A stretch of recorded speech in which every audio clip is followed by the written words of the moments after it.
Di suatu tempat di dunia sekarang, ada seseorang yang sedang berdoa. Mungkin di masjid, mungkin di gereja, mungkin sendirian di kamarnya diam-diam sebelum tidur. Ritual yang berbeda, bahasa yang berbeda, nama yang berbeda, tapi semua mengarah ke sesuatu yang sama. Sesuatu di luar diri mereka, sesuatu yang lebih besar. Dan hampir tidak ada manusia di planet ini yang tidak melakukan versi dari ini. Tapi agama formal, dengan kitab suci, dengan nabi, dengan institusi dan hierarki, baru muncul beberapa ribu tahun lalu. Islam, Kristen, Buddha, Hindu, dalam bentuknya yang terorganisir. Semua relatif baru dalam skala waktu manusia. Pertanyaannya adalah, sebelum semua itu ada, apa yang manusia purba percayai? Jawabannya bukan tidak ada apa-apa. Dan membuktikan itu mengubah segalanya yang kita pikir, kita tahu tentang mengapa manusia membutuhkan sesuatu untuk dipercayai. Bukti paling awal yang kita punya tentang ritual manusia purba datang dari tempat yang tidak terduga, kuburan.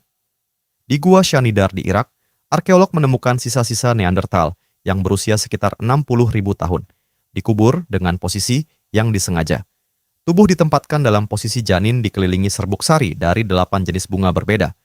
Ini bukan kebetulan. Bunga-bunga itu harus dikumpulkan secara khusus dan ditempatkan dengan sengaja. Neanderthal mengubur mati mereka dengan bunga. Ini adalah implikasi yang sangat besar.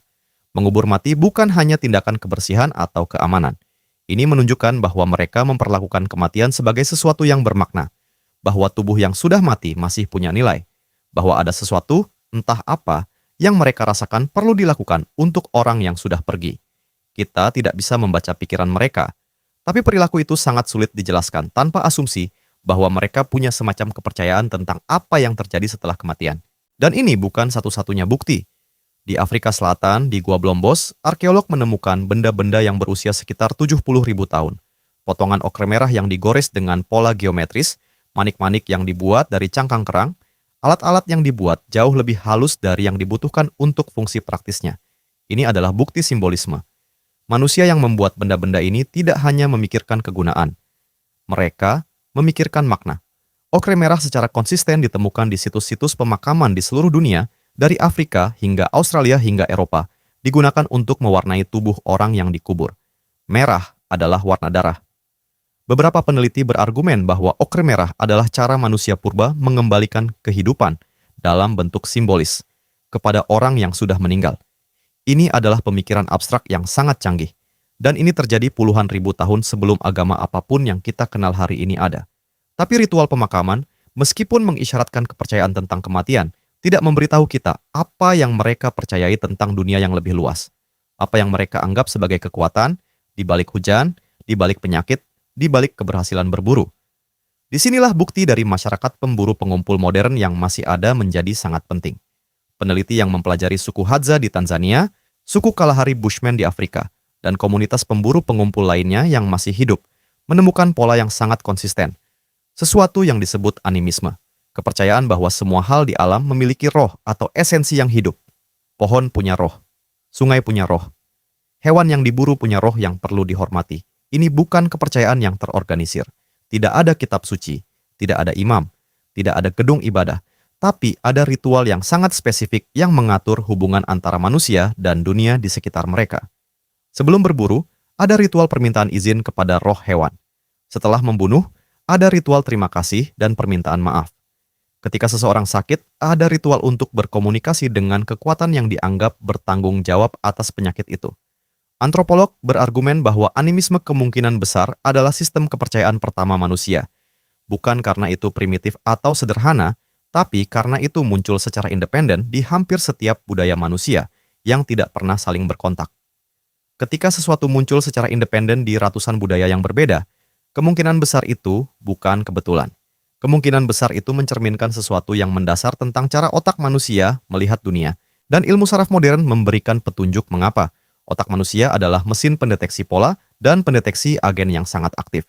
Kita secara otomatis mencari pola di balik kejadian acak, dan kita secara otomatis mengasumsikan bahwa hal-hal yang bergerak atau berubah disebabkan oleh sesuatu yang punya kehendak. Ini adalah mekanisme bertahan hidup. Lebih baik salah mengira angin sebagai predator dan berlari daripada mengira predator sebagai angin dan mati. Tapi, mekanisme yang sama yang membuat nenek moyangmu waspada terhadap ancaman juga membuat mereka melihat kehendak di balik badai. di balik penyakit, di balik keberuntungan dalam berburu. Otak yang dirancang untuk mendeteksi agen di balik setiap gerakan hampir tidak bisa tidak melihat dunia sebagai penuh dengan kekuatan yang punya niat.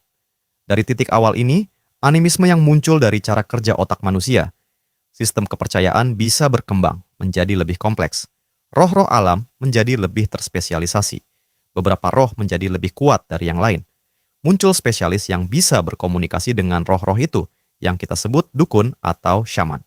Bukti praktik perdukunan tertua yang ditemukan berusia sekitar 27.000 tahun dari sebuah kuburan di Ceko, di mana seorang perempuan tua dikubur dengan cara yang sangat berbeda dari anggota kelompok lainnya.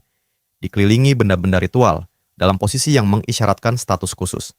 Dari animisme ke perdukunan ke politeisme ke monoteisme, ini bukan garis lurus evolusi kepercayaan, tapi satu pola yang jelas. Manusia selalu, sejak awal yang bisa kita lacak, membutuhkan sesuatu untuk dipercayai. Bukan karena lemah, bukan karena tidak tahu lebih baik, tapi karena otak manusia, otak yang sama yang menciptakan bahasa, seni, teknologi, dan peradaban, adalah otak yang secara fundamental mencari makna. Otak yang tidak bisa menerima bahwa kejadian acak hanya kejadian acak. Otak yang membutuhkan narasi, membutuhkan sebab akibat, membutuhkan sesuatu di balik layar yang menjelaskan mengapa hal-hal terjadi.